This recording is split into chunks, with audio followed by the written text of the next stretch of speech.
Hello and welcome to another episode of The Climb, the Confident Leader podcast. And today we are here with another amazing guest who is coming from a very different and a unique field. I'm very excited to share her journey. My name is Rahul Karan Sharma. I'm your host, where we share the stories of people moving from invisible to becoming an influencer.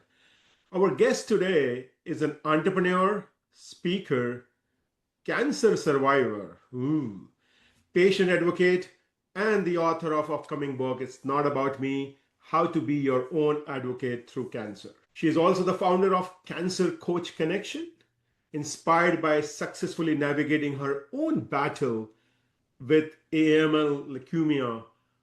Our guest now works with patients, their family members, and providers, helping them to navigate the difficulties of their diagnosis and treatments and effectively advocating for themselves to receive the best care possible. What a noble cause our guest is doing. Ladies and gentlemen, please welcome Mollie Kallen to our show. Welcome to our show, Mollie. Mollie, how are you doing today? Thank you so much, Rahul. What a wonderful introduction. And I'm so excited to be able to share a little bit of my journey with you and your listeners and your watchers. So thank you for having me on the show. Absolutely, it's a pleasure. So tell us about your leadership journey to our audience, how you started, where you started, and how you came to the place that you are in today. Well, I think everybody has a story and a journey. I always tell people, especially in this generation, a lot of people want to be chiefs before they're Indians. And I definitely was an Indian for many, many years. You have to work your way up. And I did that in my industry and I did that in my field.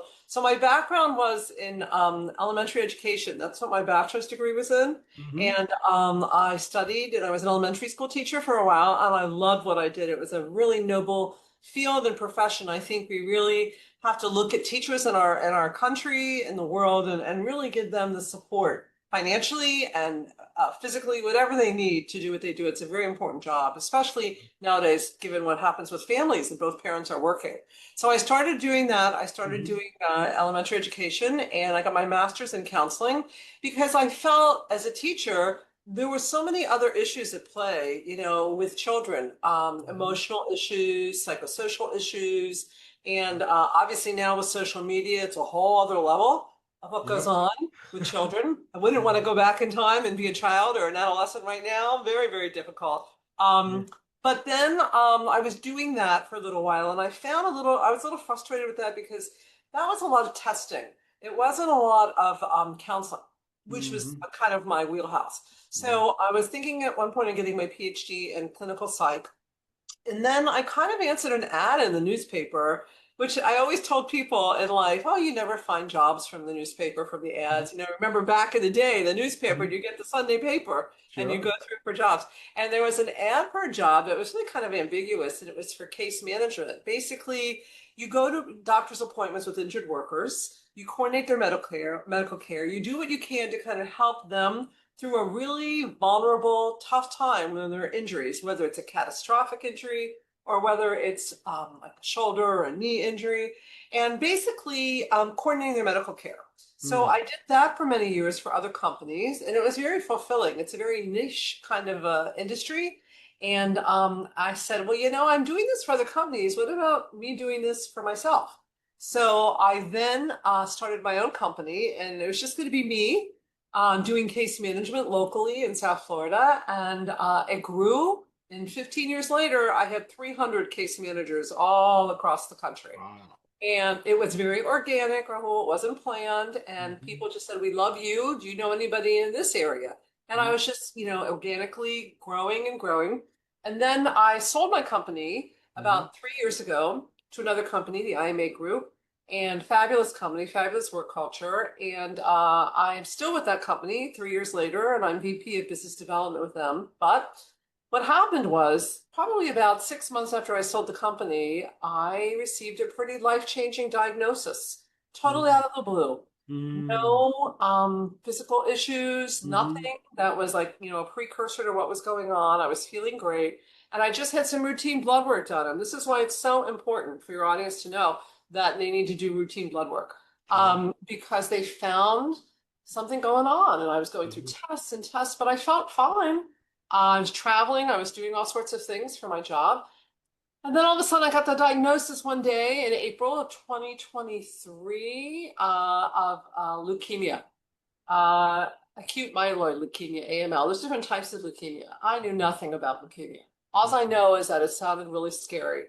And anybody who's been through a cancer diagnosis or been with somebody who's had a cancer diagnosis that they love and they care about, you know that when you first hear those words, it's almost like you're in a soup. You Mhm. don't really hear what's going on. Your time stops for you. The fear, the sadness, and the anguish. You go through the whole stages of grief. But I did hear the words, it's curable, but you will be spending the rest of the year fighting it. Mhm. Fast forward many, many, many days in the hospital. And this was weird for someone who, knock on wood, never was in the hospital. I mean, for like, if you totaled up my total hospital time, it's probably like months. And I had a young child at the time, and we were lucky enough financially that my husband could stop work because I was a full-time job. And I had a lot of chemo, and then I had to get a bone marrow transplant. And I was lucky enough to actually have a match. There's a Wow. lot of people based on your cultural background that aren't as lucky. African American, Latino, it's very hard for them to get matches. I got a match, and actually, I'm in touch with the person now who was my match. It's a very amazing story. Wow. And I did really well. I was away from home for 3 months because you have to be within 15 minutes of the hospital for 3 months after the transplant, in case complications. So that Mhm. was difficult. And I had to have somebody with me 24/7. And had to mobilize friends and family. It really took a village, and I'm very blessed. Wow. And then I came home, it was doing great. And then all of a sudden, I relapsed. Mhm. And scary word to hear. A lot of those people out here who are dealing with cancer or cancer diagnosis or know people, it happens. And I had amazing doctors. And my one doctor said, I got you. Don't worry. You're going to be okay. I got you. And I got supplemental cells from my donor who agreed to do that.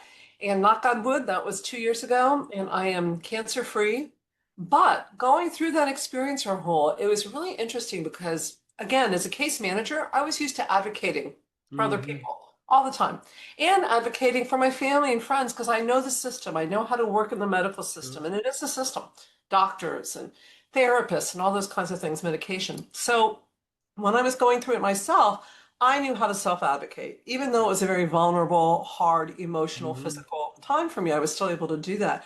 And I remember it was something that happened in the hospital once. I was on the floor and I had a nurse that just was, maybe she wasn't having a good day. I don't know. It was a bad experience. And I said something to the charge nurse, said, please don't have her come back in again. And she said, no problem.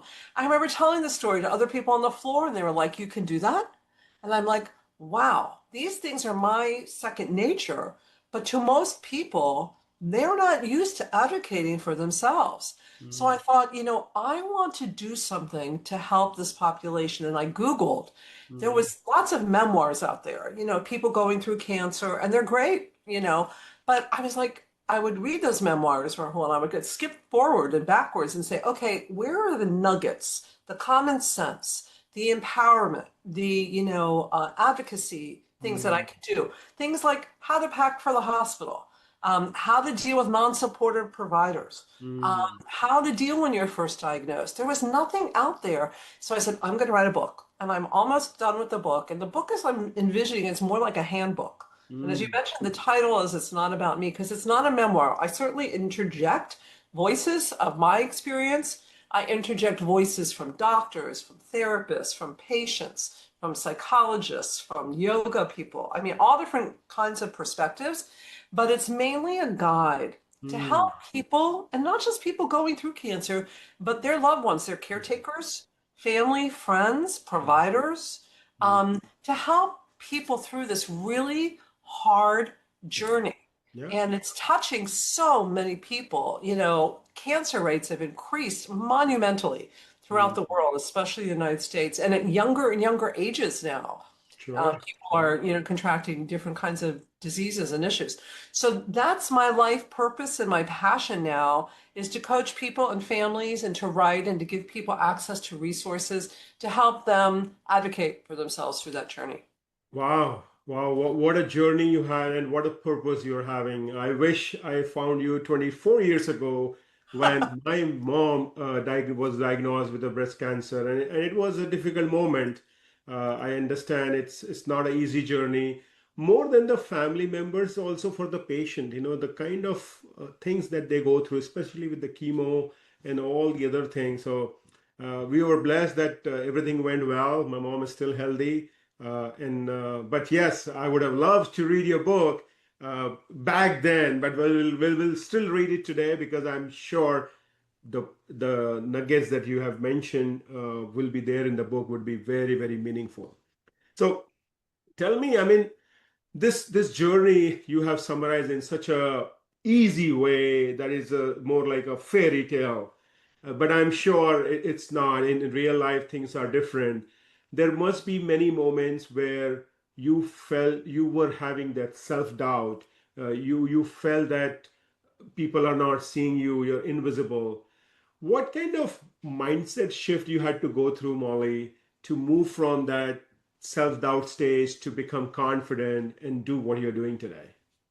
Yeah, it certainly wasn't a fairy tale. I think we all go through trials and tribulations in our life, and certainly different levels and different ways. I think a lot of it has to do with your own coping system. And how do you develop a coping system? Well, the way you get a coping system, to answer your question, how I dealt with it, you model it after your family members. I mean, that's how you learn. You Mm. learn work ethic, you learn coping, you learn so many things from the people in your life as you were younger that modeled for you. And it's not just parents, it's, Mhm. teachers, family members, and some of the modeling can be positive, some of it could be negative. Some of Mhm. it is, oh, I'm never going to do that.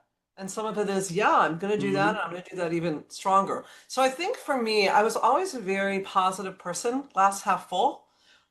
So even when I was going through my treatment and when I was diagnosed, and it was interesting, when you're inside it, you have a different perspective than when you're outside it looking in.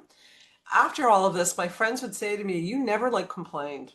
You Mhm. never, you were just focused, eyes on the prize. And that's kind of who I am. I'm a type A, and that's given me success in my career. It's not always the best personality role to have Yeah. in life, to be very type A, but it definitely, I'm very focused. I'm very goal oriented and sometimes too much. But in this particular situation, having that positive mindset and the mind body connection is huge, Mm. especially when you're dealing with diseases, and obviously you're dealing with depression, anxiety, other kinds of things.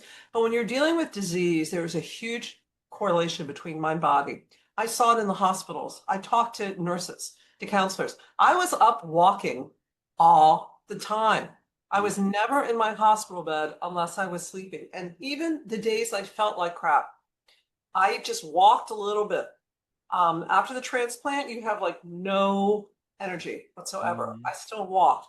So I think that kind of self-initiating motivation, it comes from within. Now, certainly, your personality can change. When you have a life-changing diagnosis or a life-changing situation, you can change.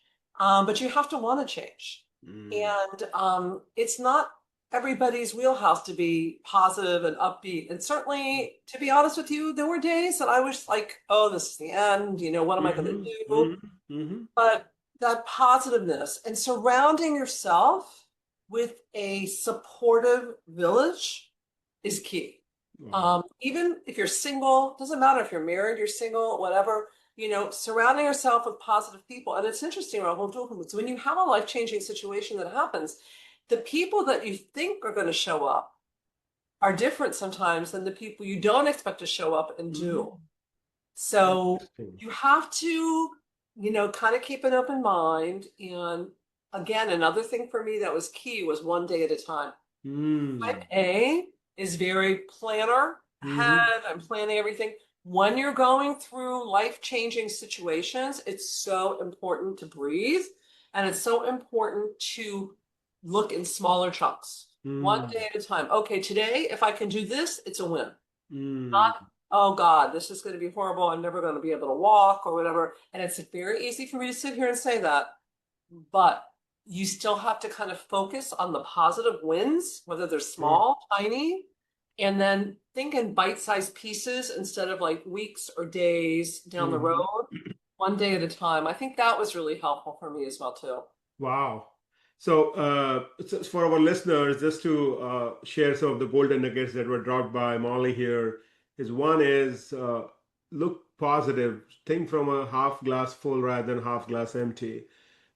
Also, it takes a village to build that support system. It's you are not alone in this journey, and you would be surprised to know the people who will come out to help may not be the ones that you were expecting. So it will be a surprising factor for you. Now, I think, too, Rahul, too, one other thing to add is having a mentor. hmm, Finding, and I'm more than happy if the audience wants to email me, whatever. There's amazing organizations out there, specifically people with cancer, but all different types of cancer. But I actually had several mentors, several people who went through the process hmm, ahead of me. And it was so comforting to have a mentor. And I do mentoring now because you can talk to them. Okay, how did you feel when this happened? Did this happen to you? To know that there was a touchstone, that there was somebody else who's been through it and can identify. Because as much as you care about your family and your friends, nobody really knows or understands what you're going through sure, than people who have gone through gone that. through it. So Absolutely, that was really absolutely. important too. Yep. So, Molly, a lot of my listeners, they are coming from the corporate world. And what we see normally in corporate world is people at some level, they lead themselves to burnout. May not always be in a situation like a cancer or that disease, but still that burnout. And they struggle to show up confidently after that setback. In that situation, when someone has gone to that burnout situation, what would be your advice for them to come out from that mode and survive, and from a survival mode to more a leader mode? Yeah, I just read an article about this too, the importance of disconnecting. Hmm. It's so important to disconnect, to recharge your battery, whether it's a business battery or your personal life battery. What do I mean by disconnecting? First of all, when you think of disconnecting, you think of the cell phone. Hmm. We're all, attached to our cell phones, and it's positive in many ways, and it's negative. I mean, how many times have you been out to dinner with a family of four, and you see all four of them on their cell phones, and nobody is communicating? Hmm. Um, I think the cell phones are very positive, but they've also done a lot to change how you communicate with people. Sure. Same thing with emails and texts. You'll see five of them go through and people can misread them. I think it's so important to pick up the phone or do a Zoom with people to see their facial expressions, to Hmm. understand and relate to people. So disconnecting from the phone to me is a real important thing to help with burnout. Hmm. I know as the head of my company and working so hard for many years that you're on 24/7. I mean, remember the days, Rahul, that the only people who had beepers were doctors. Those are the Hmm. only people that needed to be reached 24/7. We are now in a 24/7 culture. We're on Hmm. constant alert, Yeah. and that's not healthy. It's not Hmm. healthy from a physical, emotional, psychological standpoint. So that's why it's so important to disconnect if you can. Evenings, weekends, especially when you're on vacation. I just took a 2-week vacation to Europe and it was amazing. My company was very careful about not bothering me too much Hmm. because once you are disconnected, that allows you space. That Hmm. allows you time to breathe. That allows you time for introspection. That allows you time to recharge your batteries. It allows you time to kind of plan and think. You can't do that when you're immersed. And Hmm. we all want to send our emails out and blah, blah, blah, blah. I think it's great to put an away message, on the weekend, or, silence your phone, or put, some kind of thing on your phone that I'm sorry, I can't answer your text right now unless it's Hmm. urgent. But you have to want to do it. And it's really hard to do, especially if you're a type A, high level executive, Yeah. or whatever. You feel so responsible for what's going on. But listen, missing a few emails, unless they're crucial, is not going to change the world, but it is going to help you change your mindset and help Sure. you get through a burnout situation. Because when you're in burnout, you're in fight or flight all the time. Yeah. And you Yeah. don't have time to process and think and relax. I just did a speech about the importance of taking a lunch break, the Hmm. importance of taking breaks, period. And we work from home, a lot of us now. You need to get up from the desk, go eat your lunch, and really live in the moment and be present, be mindful, enjoy your lunch. Take a Sure. walk for 5 minutes. Whatever works for you, exercise, yoga, meditation. There's so many options and they're cheap. Virtually, you can do so many things now and there's zero cost. So you have to prioritize yourself. I tell executives and people all the time, schedule it in your calendar. Put it in there. Take a break, get up, set your alarm on your phone.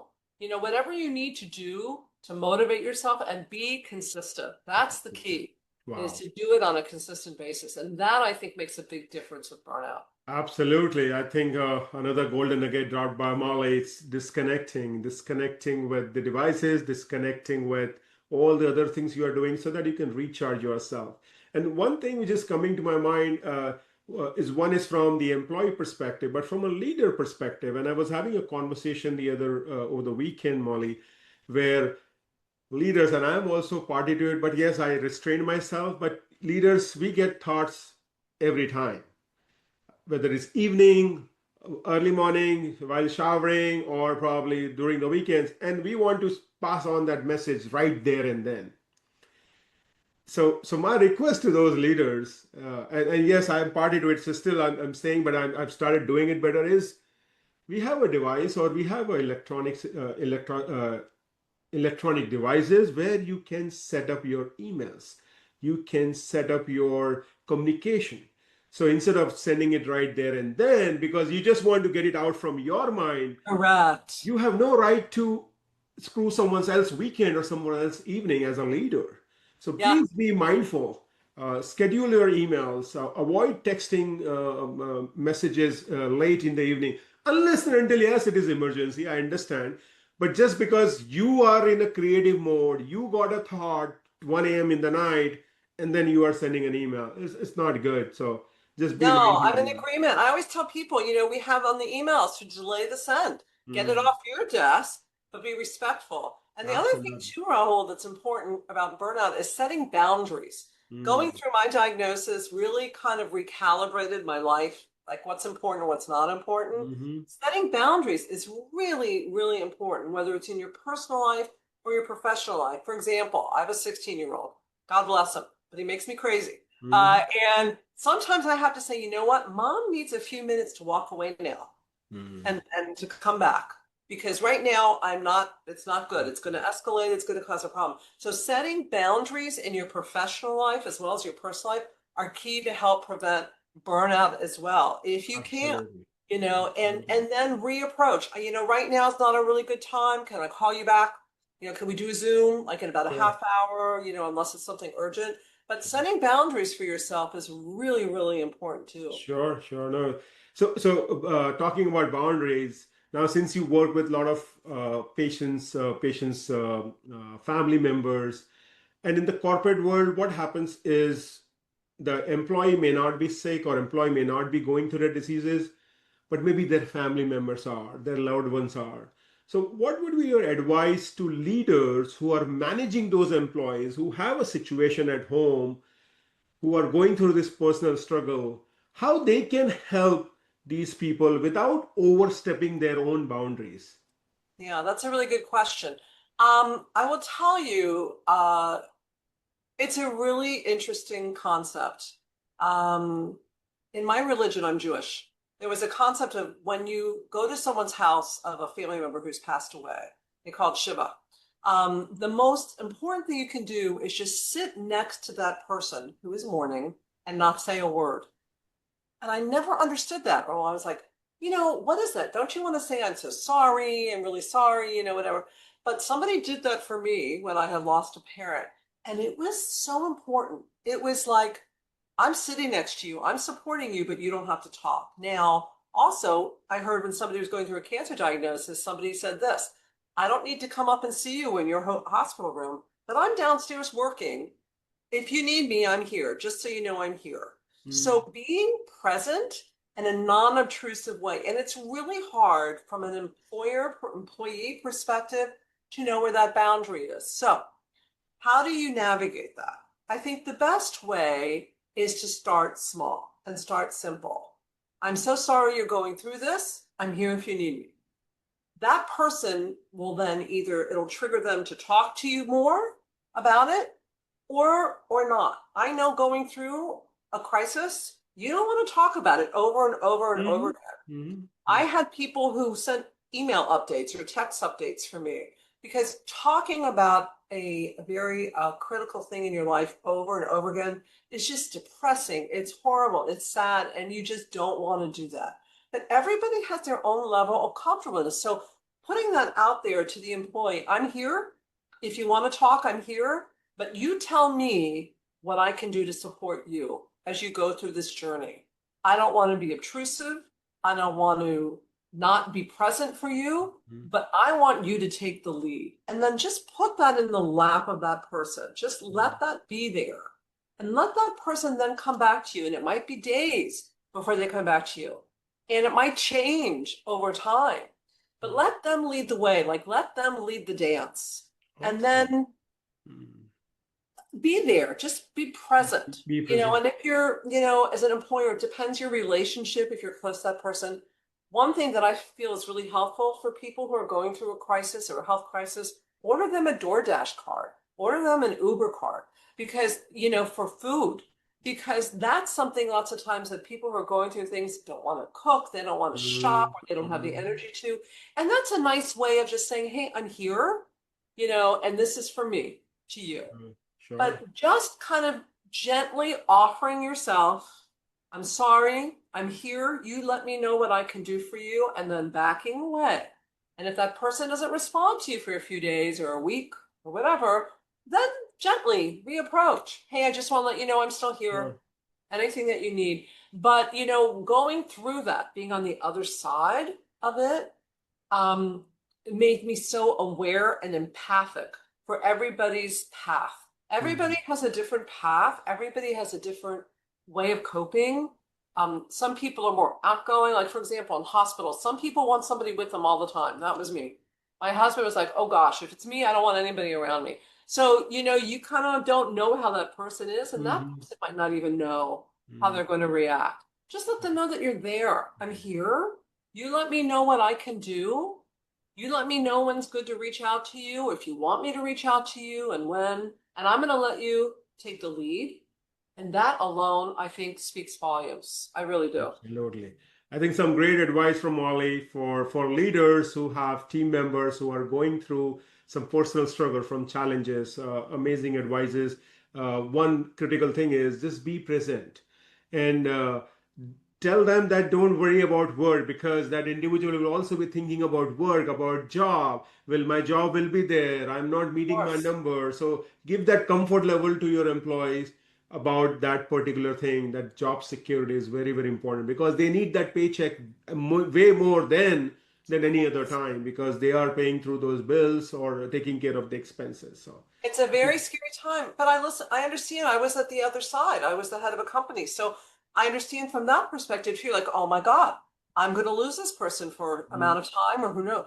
What am I going to do? You need to kind of come up with contingency plans and discuss it, and probably revisit it at different points to see where that person is. And because again, it's really hard to project. Okay, Susie's going to be okay in 3 weeks. Well, she might not be. And Susie doesn't know, when she's going to be okay. So I know me personally, I was able to kind of go down in hours, but not everybody can do that from a financial standpoint. Sure. So that's discussion that you have to have with your significant other if you're married. If not, if it's all on you, that's a really tough thing, because if it's a sole source of income and you can't be working for a certain amount of time, it's very important too, Rahul, to talk to your human resource department.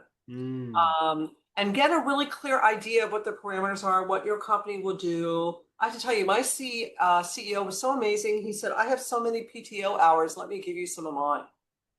How kind was that? Wow. So, it's so important to find out what the options are before it starts to get bad, if you can. So that way you kind of have a roadmap and an idea. And your employer will have a roadmap as well, too, from a business perspective of what they can and can't expect. Even if it's just a pie in the sky roadmap, and it might change, because they have to know as well as you. Absolutely. such a kind gesture from CEO for donating his PTOs. It's amazing. That's truly a heart-centered leader, leader who lead with empathy, leader who lead with purpose. So kudos to him and thanks you to him for giving you that, Molly. I really appreciate that. It really gives you a sense of the culture of the company, right? When Absolutely, somebody does that, yeah, absolutely, absolutely. very important. Now, you said your book is coming out. It's not about me with the powerful message on self-advocacy through cancer.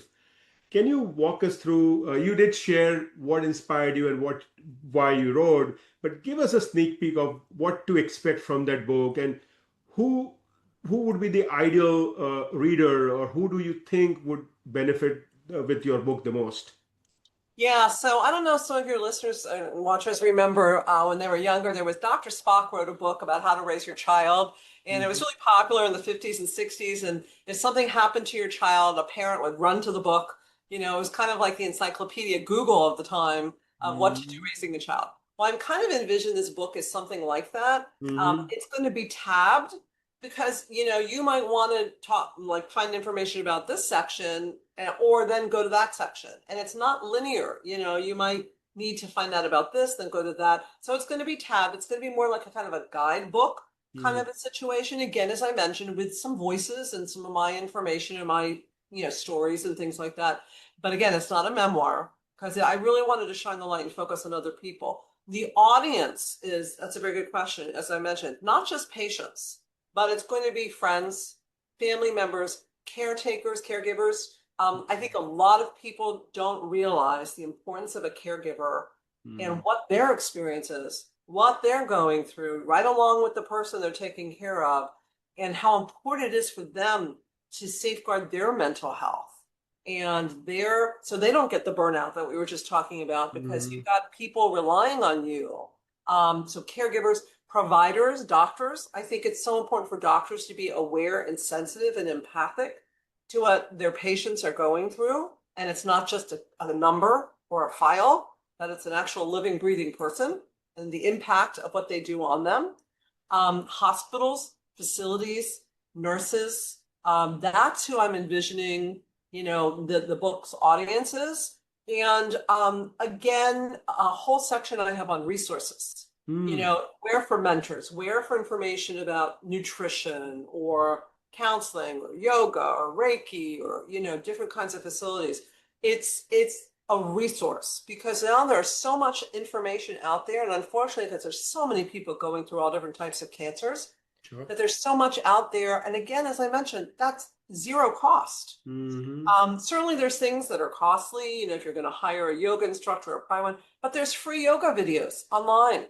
A lot of hospitals, your hospital that you might be treating with offers a lot of free programs. When I was in the hospital, they had art come in, they had massage come in, they had chair yoga come in, music therapy. All these kinds of ancillary things can make a really big difference as you're going Sure. through that.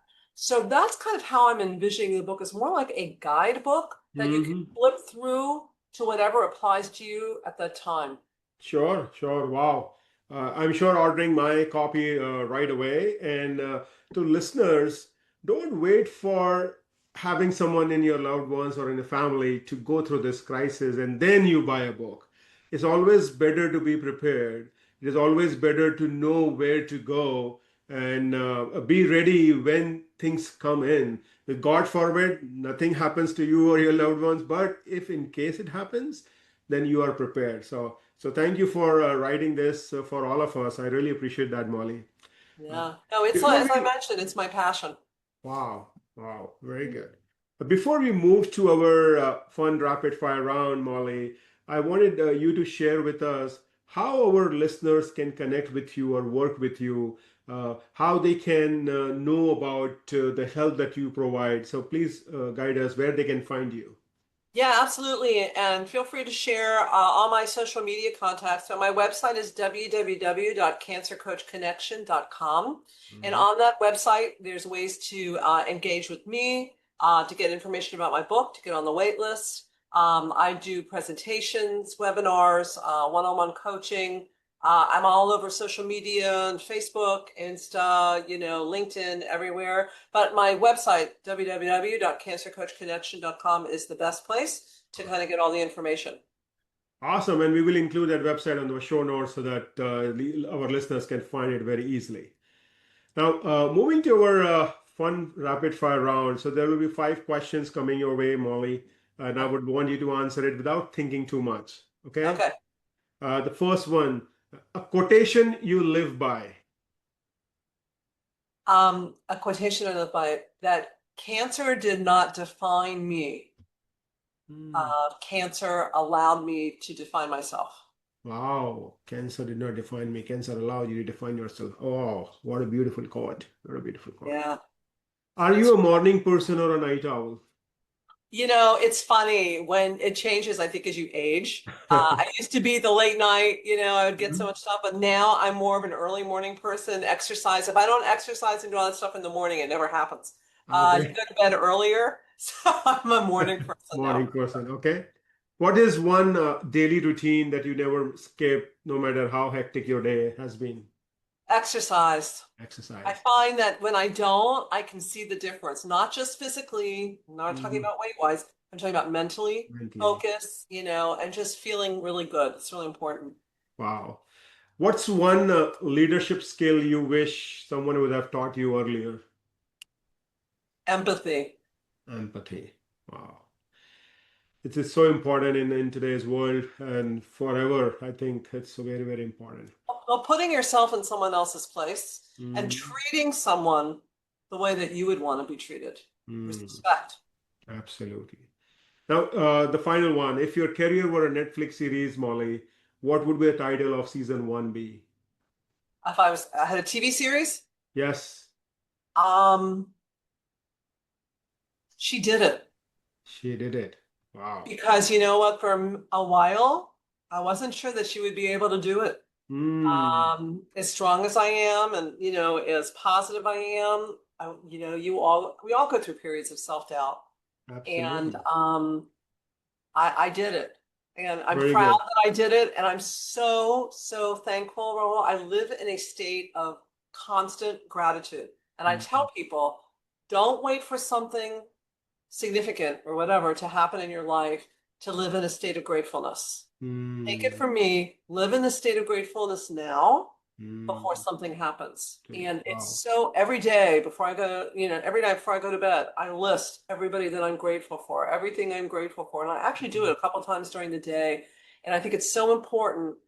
It's living in the moment, being mindful, Mhm. and being grateful is so key because it's very easy for us to be complaining and stressed and whatever. But take a moment to take a breath and realize how lucky you are. Sure. Even if you are diagnosed, Mhm. how lucky are you? You have people to support you. You have medical providers to support you. You're going through a crisis in your business life. You have people around you to support you. You have food on the table, hopefully, and you've got Yeah. a roof over your head. Be Mhm. grateful for the little that you have. And I also believe that what you put out in the universe comes back to you. Yeah. So be Yeah. kind, be Mhm. caring as much as possible to people, and that'll come back to you. Absolutely. Keep doing the random act of kindness on a regular basis. Just last week, I had my article from Forbes, and 2 random people shared that article on their network. And I was so pleased. And I wrote to them that thank you for the act of kindness.